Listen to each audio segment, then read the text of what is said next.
जिन्हें आगे बढ़ना ही नहीं वो एग्जाम देंगे क्यों? तो यदि ईश्वर परीक्षा कठिन ले, वो सुना ना आपने कि जब घोड़सवार घोड़े को दौड़ाता है, चाबुक मारता है, तो घोड़े को लगता है कि मेरा मालिक क्या कर रहा है, मुझे मार रहा है, पीट रहा है, क्यों? लेकिन वो घोड़ा ये नहीं जानता कि तेरा मालिक तुझे जिताना चाहता है, इसलिए तुझे चाबुक मार रहा है, इसलिए तुझे इतना दर्द इतना कष्ट दे रहा है, क्योंकि तेरा मालिक तुझे इस रेस में जिताना चाहता है। तो जब आपको बहुत दर्द मिले, जब बहुत कष्ट मिले, जब आपको लगे कि हम बहुत परेशान हैं, तो समझ लीजिएगा कि ईश्वर आपको तपा रहे हैं, कोई आगे आपसे बड़ा अच्छा कार्य कराना चाहते हैं, इसलिए ईश्वर आपको और निखार रहे हैं, मजबूत बना रहे हैं। इसलिए ईश्वर के हर विधान को कृपा मानना चाहिए। बहुत लोगों का हौसला टूट जाता है। आप मेरठवासी जितने लोग यहाँ कक्षा में आए हैं, आज आपको ना पूरी दुनिया देख रही है, कितने पानी में भी आप लोग, पांडाल में पानी भरा 2 फीट 3 फीट और आप पानी में बैठकर कथा सुन रहे हैं 2 दिन से। आपको इतिहास में ये श्रोताओं में दर्ज किया जाएगा कि ऐसे भी श्रोता मेरठ में हुए जो इतनी विषम परिस्थिति में भी भक्ति को नहीं छोड़ा, भगवान की सेवा और शरण में बने रहे।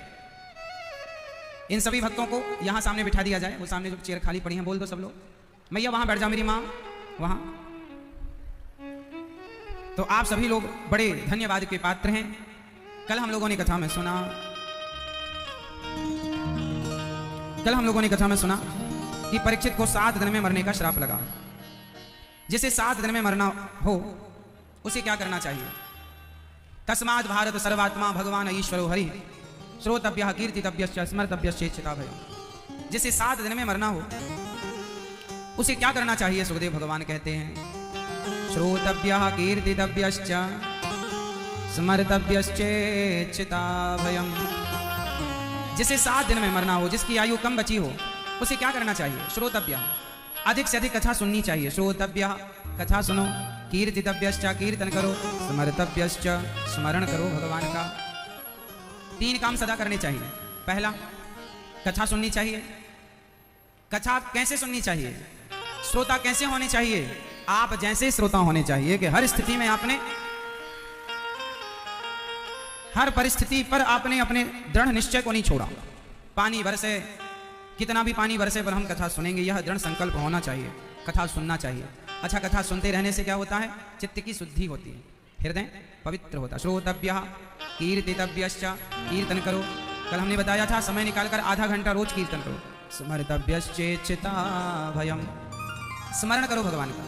काम करते रहो और चिंतन बना रहे। हे नाथ, मैं आपको कभी भूलूं नहीं। एक बार मेरे संग बोलो, हे नाथ, मैं आपको कभी भूलूं नहीं। सदा भगवान का स्मरण बनाए रखो। अच्छा, ज्यादा संग्रह करना सही है या गलत है? पैसा ज्यादा जोड़ना सही है कि गलत है ना? सही है। अच्छा, ज्यादा पैसा होना सही है कि गलत है? जोर से। नहीं, सही है। ज्यादा पैसा होना सही है, पर पैसे को जोड़ के रखना गलत है। पैसा बहुत है तो आए और जाए, सेवा में खर्च हो। आप पैसे को देखो, नदी में पानी बहता रहे, आए जाए तब तो अच्छा है, पर पानी यदि रुक गया तो समस्या है। जैसे पानी बरसा, पांडाल में पानी आया, आके चला जाता तो समस्या नहीं थी, पर पानी रुक गया तो क्या हुआ? समस्या हुई। उसी तरह पैसा आए और जाए, आए और जाए, आए और जाए, तो वो बहता हुआ पानी शुद्ध होता है। बहता हुआ पानी यदि गंगा का भी किसी एक गड्ढे में रुक जाए तो रुका हुआ पानी अशुद्ध होता। बोलो हाँ, बहता हुआ पानी शुद्ध होता। उसी तरह धन बहुत होना बुरा नहीं है, बहुत होना चाहिए सबके पास, पर धन बहुत होना तो अच्छा है, पर धन को रोक लेना गलत है। तो सुखदेव भगवान कहते हैं सत्याम क्षितौ किम कशिपो प्रयासैर् बाहौ स्वसिद्धि युपवर्हणै किम सत्यंजलौ किम पुरुधान्य पात्र्य दिग्वल्कलादौ सति किम दुकूलैः। जब जमीन पर सोने से काम चल जाए तो बिस्तर पलंग की खटपट में नहीं उलझना चाहिए। जब तकिया भुजाओं की बन जाए तो ज्यादा व्यर्थ में धन का संग्रह नहीं करना चाहिए। धन आए जाए, संग्रह ना करो, जोड़ो मत। अब आप कहेंगे महाराज जी जोड़े क्यों ना? जोड़ के रखेंगे तो नोट बंद हो जाएंगे। जोड़ लो। पहले परेशान थे कि पैसा नहीं है, अब परेशान है कि बंद हो गए। तो जोड़ के जिसने रखे थे अभी 2-2 हजार के भी बंद हो गए। अभी तो मतलब बंद होने वाले हैं कुछ महीनों बाद। टोटली। तो जिन्होंने जोड़ रखे थे वो फिर टेंशन में आ गए। क्यों मेरी माँ, आप लोगों ने दबाए रखे थे क्या? इस बार नहीं थे आपके 2.5 लाख? तो जैसा आए वैसा उसका सदुपयोग कर लो। बिजनेस में लगा दो, व्यापार में लगा दो, प्रॉपर्टी में लगा दो, और परोपकार में लगा दो। आए और जाए, आए और यदि आपने रोक के रखा तो वो 2000 की गड्डियां भी खराब हो जाएंगी। रोकना समस्या है, आप सिद्धांत समझिए। अच्छा, पैसा चलता रहता है ना तो पैसा बढ़ता है, और पैसा रुक जाए तो रुक जाता है। इसलिए रूटीन चलता रहे, सिस्टम है, चलता रहे, घूमता रहे। आया है सो जाएगा, ये तो सिद्धांत। हम भी आए जाने के लिए, आप भी आए जाने के लिए, पैसा भी लोग कहते हैं महाराज जी पैसा रुकता नहीं। लिख लो आज, ये सवाल ही गलत है। महाराज जी पैसा बहुत कमाते हैं, रुकता नहीं, ये प्रश्न ही गलत है। जो ये प्रश्न पूछे 1 नंबर का मूर्ख है। जो व्यक्ति ये सवाल करे कि महाराज जी पैसा हम बहुत कमाते हैं, रुकता नहीं, जो ये सवाल करता है 1 नंबर का कैसा है वो? मूर्ख। मूर्ख ऐसे है कि वो सिद्धांत नहीं जानता। सिद्धांत ये है कि पैसा आता ही जाने के लिए। पैसे का सिद्धांत ही है आने। लक्ष्मी चंचला है ना, आएंगी। और अब आप कहते हैं पैसा रुकता नहीं है। अरे भाई, आज तक लक्ष्मी जी रुकी कहीं? तो तुम जो कह रहे हो वो मूर्खतापूर्ण बात कर रहे हो। रुकेंगे क्यों भाई? जिसका स्वभाव। अब आप कहो कि महाराज जी आकाश में फूल क्यों नहीं होते, आकाश का फूल दिखाओ हमें, तो भाई होते ही नहीं। अब कोई आकाश के फूल की जिद करके नहीं हमें आकाश का फूल चाहिए, तो उसकी जिद मूर्खता है। उसी तरह पैसा रुकता नहीं है, ये सवाल ही मूर्खता। जो करे वो मूर्ख है 1 नंबर का। समझदार व्यक्ति ये सवाल नहीं करता, क्योंकि उसे पता है कि धन आया ही जाने के लिए है। वो ज्यादा मोह नहीं रखता, वो अपना काम करता है, आगे बढ़ता है। अब आपको रोक के करना क्या है? क्या करना है? समझदार वो लोग हैं ही नहीं जो पैसे को रोक के बैठ जाएं। समझदार वो हैं जो धन का सदुपयोग करते रहें। धन आए तो दोनों हाथ पानी बाढ़े नाव में, घर में बाढ़े दाम, दोनों हाथ उलीचियो, यही सयानों काम। आपकी औकात से ज्यादा, आपकी हैसियत से ज्यादा पैसा दे दिया है ईश्वर ने, तो समझ लो कि ईश्वर आपसे कुछ अच्छा कार्य कराना चाह रहे हैं। आप उस धन से धर्म करना स्टार्ट कीजिए, समाज की सेवा करना शुरू कीजिए। जोड़िए मत। और हाँ, थोड़े दिनों का आप संग्रह करते भी हैं तो आपत्ति नहीं है। भाई एक बात बताओ, गेहूं का आटा आप पिसवाते हो, कितने दिन चलता है पिसा हुआ आटा चक्की में? भैया बताएंगे फटाफट, गेहूं का आटा कितने दिन चलता है? मेरी माँ उत्तर दो, गेहूं का आटा कितने दिन चलता है? कितने दिन भैया बताओ, बेटा आप बताओ। हाँ, गेहूं का आटा बहुत अच्छे से रख रखाव से रखा जाएगा तो अधिक से अधिक 1 महीना, अधिक से अधिक, वरना 15 से 20 दिन। क्यों मेरी माँ, सही कह रहा हूं? गेहूं का आटा कितने दिन चलेगा?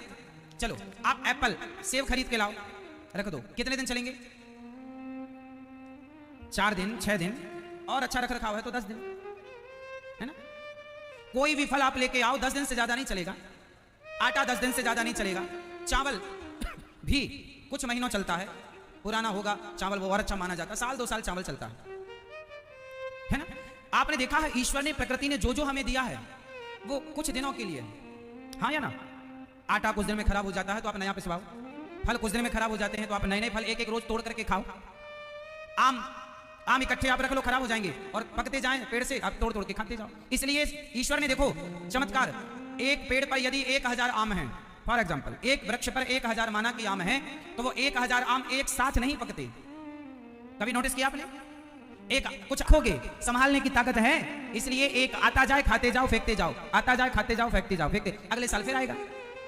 अब आम का सीजन गया तो दूसरा सीजन आ जाएगा, उस फल को खाना, उसका जाएगा तीसरे। मतलब प्रकृति आपको कह रही है संग्रह मत करो, और आप प्रकृति के विरुद्ध चल रहे हैं। सालों के लिए संग्रह, ये इसलिए आप परेशान हैं। आज मेरठ में लोग यदि दुखी हैं जो लोग, तो वो इसलिए नहीं कि उनके घर में रोटियां नहीं है, इसलिए नहीं कि उनके पास खाने को या पहनने को या रहने को मकान है ना। आप रोटियों के लिए परेशान नहीं है कोई, आप तिजोरियां भरने के लिए परेशान है। पेट तो सबका भरा है, पेट सबका भरा है, पेट भर जाए इतनी व्यवस्था आपके पास है, अब आप फिर भी रो रहे हैं तो किसके लिए? महाराज जी तिजोरी खाली पड़ी है, बैलेंस नहीं, भरना है। अब उसके लिए बेईमानी करो, भ्रष्टाचार करो, किसी की हत्या करो, गलत काम करो, तो गलत काम करने से तिजोरियां तो भर जाएंगी पर पुण्य का बैलेंस 0 हो जाएगा। फिर वो पाप जो किया उसको भोगने के लिए नाली का कीड़ा बनना पड़ेगा, दुख उठाना पड़ेगा, कष्ट उठाना पड़ेगा। यही तो चल रहा है सिस्टम। लोग समझते नहीं सिद्धांत। जीवन में वो लोग बहुत सुखी हैं। अच्छा बताओ, सुखी होने का मंत्र क्या है? आपसे मैं पूछूंगा, मुझे नहीं पता, बताओ। सुखी होना हो किसी को, आप में से किसी को सुखी होना हो तो क्या करना पड़ेगा? ये बच्चा उत्तर देगा। बेटा उत्तर दो। मैया उत्तर देंगे, झोला लिए वाली मैया।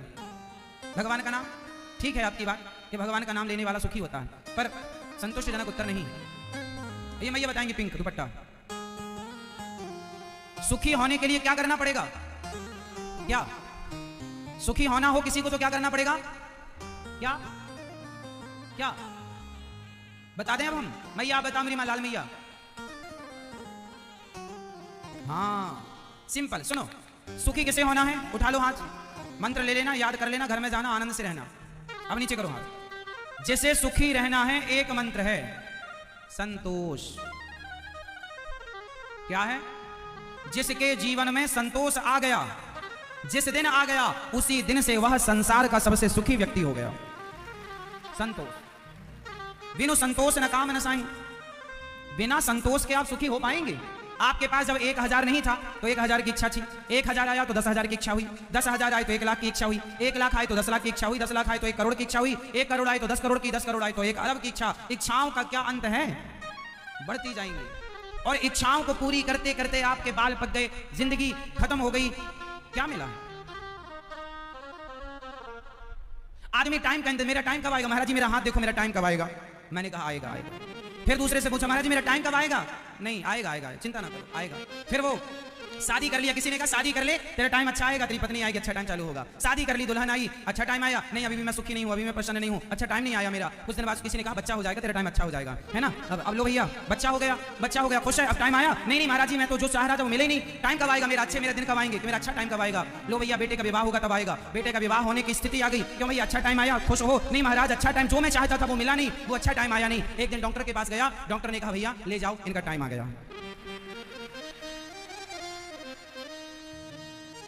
जिस टाइम की तलाश में था अब आ गया, घर ले जाओ, टाइम आ गया। सारी जिंदगी आदमी परेशान होता है, ना जाने कौन सा सुख चाहता है। जितना है आदमी उसको खा नहीं पा रहा है, जितना है उतने में रह नहीं पा रहा है। आपके पास जितने कपड़े हैं आप उतने पहन नहीं पा रहे हैं, आपके पास जितनी गाड़ियां हैं आप उनमें घूम नहीं पा रहे हैं, लेकिन फिर भी आप दुखी हैं, क्योंकि इच्छाएं अथाह हैं, अनंत हैं। एक दिन टाइम आ जाएगा, लोग चारपाई से उठाकर नीचे लिटा देंगे जमीन में, तुम्हारे माथे पर 2 धूप बत्ती जला दी जाएंगी। लोग बोलेंगे क्या हो गया? बोले टाइम आ गया। इसी टाइम की तलाश थी ना तुम्हें, टाइम कब आएगा? टाइम आ गया, लो जाओ मरो। अरे जब तक जिंदगी थी जिया ही नहीं, मरता रहा इच्छाओं के चक्कर में, मरता रहा मरता रहा मरता रहा। इसलिए सुखी होने वाला व्यक्ति संतोषी होता है। जितना दिया विधाता ने उतना बहुत है। सुदामा के पास कुछ नहीं था, लेकिन संतोष हमारे और आपसे करोड़ों गुना ज्यादा था, और हम लोगों के पास सुदामा जी से बहुत ज्यादा है, पर संतोष सुदामा जी से आधा का आधा भी नहीं। तो आज से कितने लोग अपने जीवन में संतोष रखेंगे? क्या रखोगे? क्या रखेंगे? जितना है हमारे पास वो हमारी हैसियत, हमारी औकात से बहुत ज्यादा। संतोष, संतोष। एक आदमी, अच्छा आज का आदमी दुखी क्यों है? दुखी इसलिए नहीं है कि उसके पास पैसे नहीं है, दुखी इसलिए है कि उसके पास ज्यादा पैसे क्यों है, इस बात का उसे ज्यादा दुख है। एक आदमी रो रहा था, महाराज जी मेरा पड़ोसी 10,000 के जूते पहनता है और मेरे पास फटी चप्पल भी नहीं है। भगवान ने ऐसा भेदभाव क्यों किया? एक के पास 10,000 के जूते हैं और मेरे पास जूते भी नहीं हैं। वो आदमी बहुत दुखी था। मैं बोला चल मेरे साथ। मैं उसे अपने साथ ले गया और मैं उसे उस व्यक्ति के पास ले गया जिस व्यक्ति के पांव नहीं थे।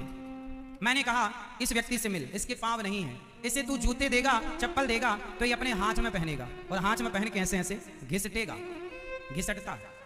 मैंने कहा अब तू बता कि तू सुखी है या दुखी है?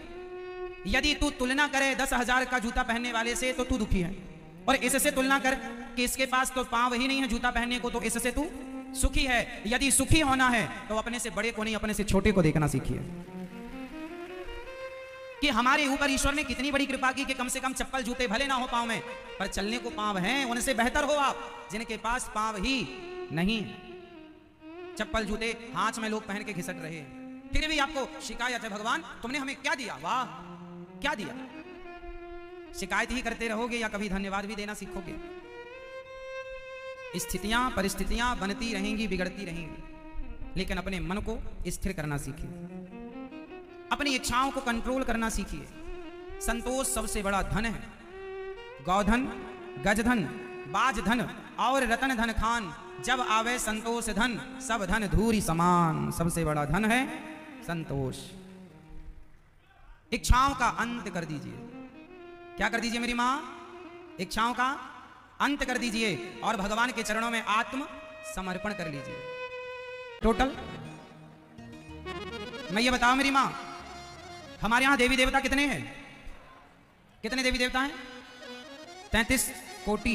33 कोटि मतलब करोड़ भी कहो या प्रकार भी कहो, पर कोटि मतलब करोड़ ही सही है। 33 करोड़ देवी देवता हैं। अच्छा, ये 33 करोड़ देवी देवता क्यों हैं? ये सब व्यवस्थापक हैं। जैसे बहुत सारे मंत्री होते हैं, जल मंत्री, खाद्य मंत्री, गृह मंत्री, वाणिज्य मंत्री, ये वो जमाना, कितने सारे मंत्री होते हैं। ये सब क्या होते हैं? व्यवस्थापक। क्या होते हैं ये मेरी मां? ये व्यवस्था इनको दी जाती है, आपको ये काम संभालना। उसी तरह इस पूरी पृथ्वी, पूरे लोगों की जिम्मेदारी 33 करोड़ देवी देवताओं की है। जल बरसाने की जिम्मेदारी अलग दी गई, अग्नि देवता की जिम्मेदारी अलग, वायु की अलग, वरुण देवता की अलग, है ना। बहुत सारे देवता हैं। तो आप जिस देवता से जो चाहते हैं उसकी उपासना करिए। यदि आपको एक चीज चाहिए तो एक देवता जो उसके स्पेशलिस्ट हैं। जैसे डॉक्टर तो बहुत होते हैं, लेकिन हर बीमारी का स्पेशलिस्ट होता है। ये गले का डॉक्टर है, ये मस्तिष्क का डॉक्टर है, ये हार्ट का, दिल का डॉक्टर है, ये हड्डियों का डॉक्टर है, ये त्वचा रोग विशेषज्ञ है। उसी तरह सबके अलग अलग डॉक्टर हैं। डिलीवरी कराने वाले अलग डॉक्टर होते हैं, अलग व्यवस्थाएं होती हैं।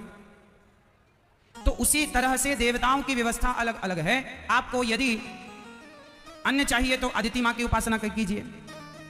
आपको ब्रह्म तेज की इच्छा है तो बृहस्पति की उपासना कीजिए। इंद्रियों में शक्ति की, जिसे भोग विलास में ज्यादा रुचि रखनी है, वह इंद्र की उपासना करें, इंद्रियों की शक्ति बढ़ाने के लिए इंद्र। तो सबके देवी देवता अलग अलग हैं, पर इन देवताओं से ऊपर भगवान होते हैं। अच्छा, देवता तो 33 करोड़ होते हैं, देवी और देवता टोटल। अब बताओ भगवान कितने होते हैं? मैया, ओ मेरी प्यारी मां, भगवान कितने होते हैं? कितने? आप बताओ भगवान कितने होते हैं? आप एक। देवी देवता कितने होते हैं? 33 करोड़। कुछ लोग कहते हैं कि 33 करोड़ नहीं, 33 कोटि मतलब प्रकार। ये 12 आदित्य गिना देते हैं, रुद्र गिना देते हैं, हो गया नहीं। यदि 33 प्रकार के गिने जाएं तो हम आपको यूं ही गिना देंगे बहुत सारे, जो उस प्रकार में आएंगे नहीं। इसलिए टोटल जब गिनती तो 33 करोड़। इसलिए आप लोग कंफ्यूज ना होइए, देवता 33 करोड़ ही हैं। और भगवान, भगवान कितने हैं? उनका नाम बताओ।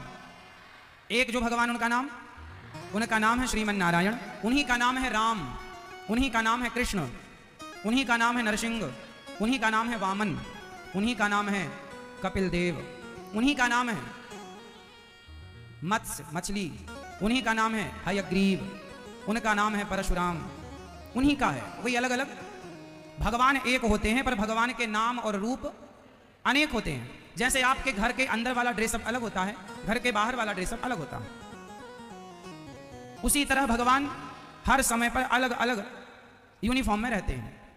वो राम के यूनिफॉर्म में आए, धनुष बाण लेकर तो राम कहलाए, वो बांसुरी लेकर आ गए तो कृष्ण कहलाए, फरसा लेकर आ गए तो परशुराम कहलाए, नरसिंह रूप में आ गए तो वही नरसिंह कहलाए। तो अनेक यूनिफॉर्म पहनने से, भगवान अनेक रूप होने से अनेक नाम हो गए, अनेक काम होने से अनेक नाम हो गए। भगवान का एक नाम पड़ा गोपाल, गायों की सेवा करने से गोपाल हो गए। उनका नाम पड़ा गिरिवरधारी, गिरिराज जी को उठाया तो गिरिवरधारी नाम पड़ गया। उनका नाम पड़ा दामोदर। क्या नाम भगवान का? भगवान जगत के नाथ होने से नाम पड़ा जगन्नाथ। बद्री, बेरों के जंगल में विराजे हैं भगवान भक्तों के लिए, इसलिए नाम पड़ा बद्रीनाथ। भगवान एक भक्त के दर्शन करने गए, कमर में हाथ रखकर खड़े हो गए तो नाम पड़ गया उन्हीं का विठ्ठलनाथ। वो भगवान द्वारिका के राजा बने तो नाम पड़ा द्वारिकानाथ। मनु जी के लिए उन्होंने एक रूप धारण किया तो नाम पड़ गया रंगनाथ। 3 से विवाह करने के कारण नाम पड़ गया तिरुपति बालाजी, व्यंकटेश। उन्हीं का नाम टेढ़े से होने के कारण, भक्तों का दुख हरने के कारण नाम पड़ गया श्री बांके बिहारी। राधा जी के संग रमण करने से नाम पड़ा राधा रमण। गोपियों के नाथ होने से नाम पड़ा गोपीनाथ। राधा जी के बल्लभ होने के कारण नाम पड़ा राधा बल्लभ। गिरिराज जी उठाने के कारण नाम पड़ा उनका श्रीनाथ। जो लक्ष्मी के नाथ, श्री मतलब लक्ष्मी, लक्ष्मी के जो पति नाथ, उनका नाम श्रीनाथ जी का आपने ऐसे दर्शन किया होगा नाथ द्वारा में। हाँ, उन्हीं का नाम पड़ा अनेक। रावण के यहां जा रहे थे, रास्ते पर समुद्र के इस तरफ पूजा की, तो उन्हीं का नाम पड़ गया रामेश्वरम। ठीक है, तो भगवान कितने हो गए? भगवान का नाम पूरब में है जगन्नाथ, उत्तर में नाम क्या है भगवान का? बद्रीनाथ, पश्चिम में नाम है द्वारिकानाथ और दक्षिण में नाम है रंगनाथ। चारों तरफ नाच हैं, देख लो आप। पूर्व के नाच कौन? उत्तर बोलो जोर से, अच्छे से बताओ। पूर्व में नाच कौन? जगन्नाथ जी। पूर्व के नाच, पश्चिम के नाच, पश्चिम के नाच द्वारिकानाथ। याद रखो, कोई पूछे तो बताना। पूर्व के नाच बोलो। मेरी माँ ऐसे बैठी हो, मेरी माँ जैसे पूरी रात सोई नहीं। मेरी माँ थकी सी लग रही हो मेरी माँ, थोड़ा बोलो, हिम्मत लगाओ, जोर लगाओ। पूरब के नाच, पश्चिम के नाच द्वारिका नाच, उत्तर के नाच बद्रीनाथ और दक्षिण के नाच रंगनाथ। चारों तरफ नाच है और बीच में नाच है। बीच में दो नाच और हैं, बताओ कौन? अभी बताए हमने दो, चार हम बताए, दो आप बताओ। धीरे धीरे बोल कोई। जब बता रही थी तब दिमाग कहां था? बीच में दो नाच हैं, विठ्ठल नाच। चार तो बताए हमने, विठ्ठल नाच और श्रीनाथ, टोटल 6। ये छहों नाच जो हैं भगवान श्रीमन नारायण के स्वरूप हैं, कृष्ण और राम के स्वरूप हैं। इसलिए कहा गया श्री कृष्ण गोविंद हरे मुरारी हे नाथ। आगे मत पढ़ो, हे नाथ मेरे को, हे नाथ। जब कहो आप हे नाथ, तो इन हे नाथ के कहते ही छहों नाच का स्मरण करना चाहिए। 6 नाचों का स्मरण कर लेना चाहिए फटाफट। ये नाच जो कहा गया हे नाथ, मैं आपको कभी तो छहों नाचों का स्मरण करना चाहिए। हे द्वारिका नाथ, हे जगन्नाथ, हे बद्रीनाथ, हे रंगनाथ, हे विठ्ठलनाथ, हे श्रीनाथ जी। मैं आपको कभी तो नाथ जब भी आए तो ये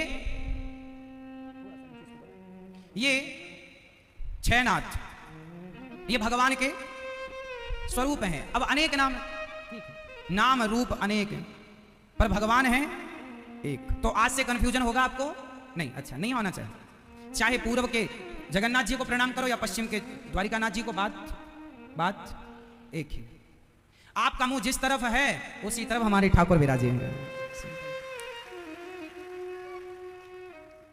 अब और भी नाच हैं, ये तो भगवान श्रीमन नारायण के नाच रूप हैं। अब शंकर जी के भी नाच रूप अलग हैं। शंकर जी के नाच रूप बताओ। अमरनाथ, सोमनाथ, पता है ना आपको? ये भगवान शिव के नाच रूप हैं। ये भगवान, ये जो अभी हमने 6 गिनाए वो भगवान श्रीमन नारायण के 6 नाच रूप हैं। अब जो हम बता रहे हैं वो भगवान शंकर के नाच रूप हैं, है ना? बद्रीनाथ के ऊपर केदारनाथ, पशुपतिनाथ, है ना, अमरनाथ। ऐसे ये भगवान शिव के नाच रूप हैं। तो ये शिव के नाच रूप हैं, वो भगवान नारायण के नाच रूप हैं। भगवान शंकर भी जिन नारायण का ध्यान करते हैं, जब कृष्ण का जन्म हुआ तो मैया के पास शंकर जी भी भगवान कृष्ण का दर्शन करने के लिए गए। जब भगवान कृष्ण रास रचाए तो भगवान शंकर भी भगवान श्री कृष्ण का दर्शन करने और रास में गोपी बनकर गए। भगवान का एक नाम पड़ा गोपीनाथ, जो गोपियों के, उसमें शंकर जी भी गोपी बनकर गए, तो शंकर जी की भी नाच भगवान कृष्ण हो गए।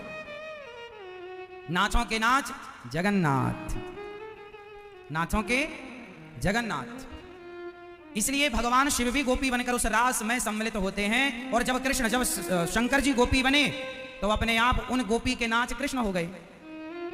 इसलिए शंकर जी भी जिनका ध्यान करते हैं वो कृष्ण की कथा आप लोग सुन रहे हैं, उनकी कथा आप सुन रहे हैं। प्रिय भक्तों, इसलिए हमें भगवान की शरण में जाना चाहिए। जो भगवान की शरण में जाकर भगवान के आश्रित हो जाता है, फिर उसे किसी की शरण में जाने की जरूरत नहीं पड़ती। जो भगवान का हो गया फिर उसे किसी के सामने हाथ पसारने की जरूरत नहीं। पर भगवान की शरण में जाना ना थोड़ा सा कठिन है, थोड़ा सा कठिन है।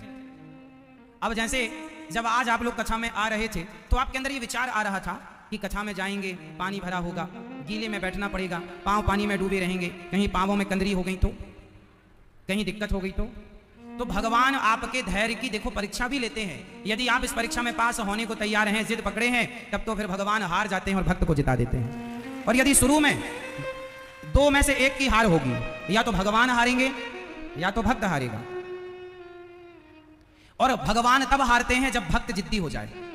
अच्छा, महाभारत में एक जगह भगवान कृष्ण हार गए, बताओ कहां? भगवान श्री कृष्ण एक जगह हारे हैं महाभारत के युद्ध में, बताओ कहां और किससे हारे हैं? हाँ ठीक कह रहे हैं आप ठीक कह रहे हैं। और ये मैं ये बताओ किससे हारे भगवान? अर्जुन से। अर्जुन से थोड़ी युद्ध था भगवान का।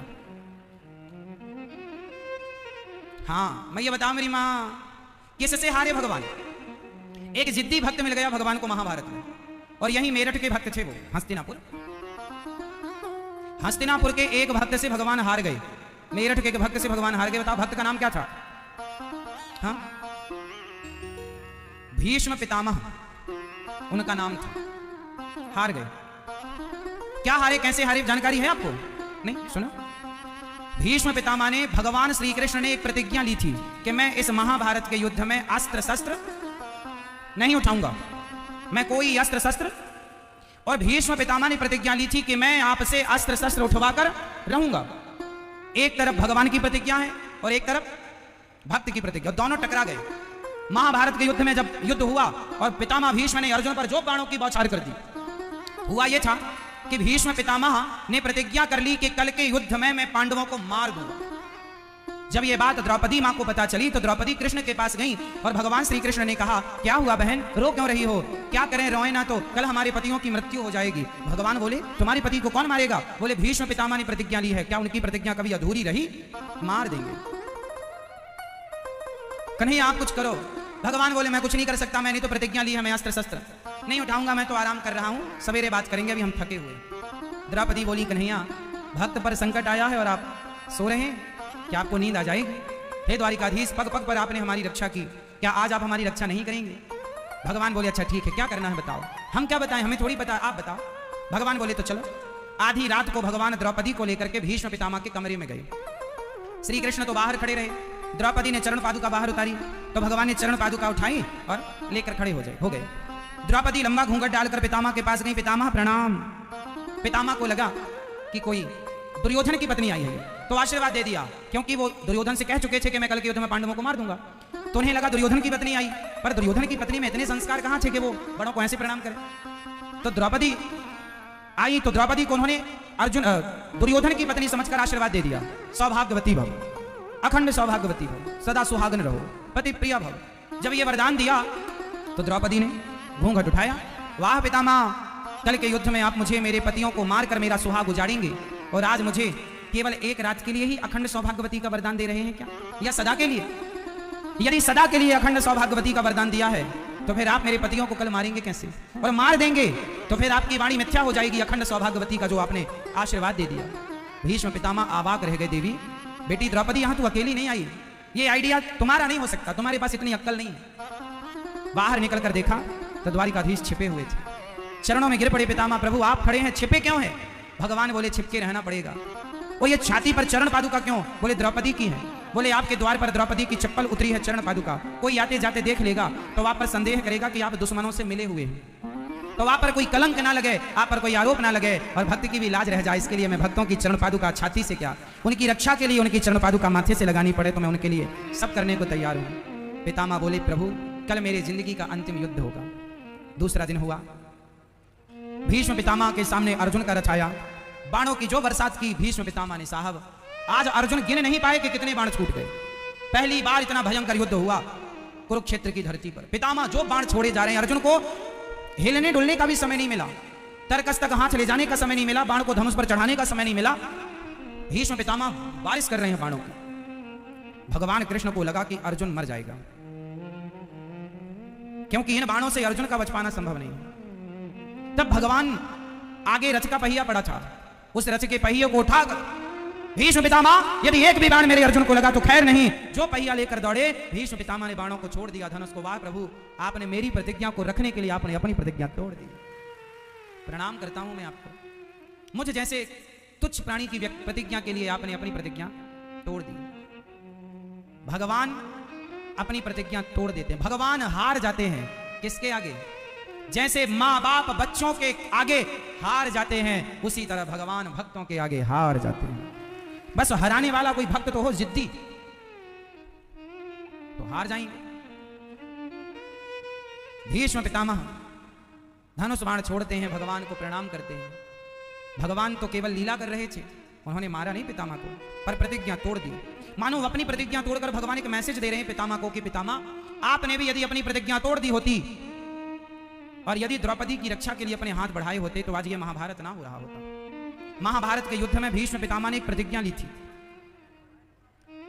मतलब महाभारत में नहीं, मतलब पूरे जीवन के लिए भीष्म पितामह ने एक प्रतिज्ञा ली थी।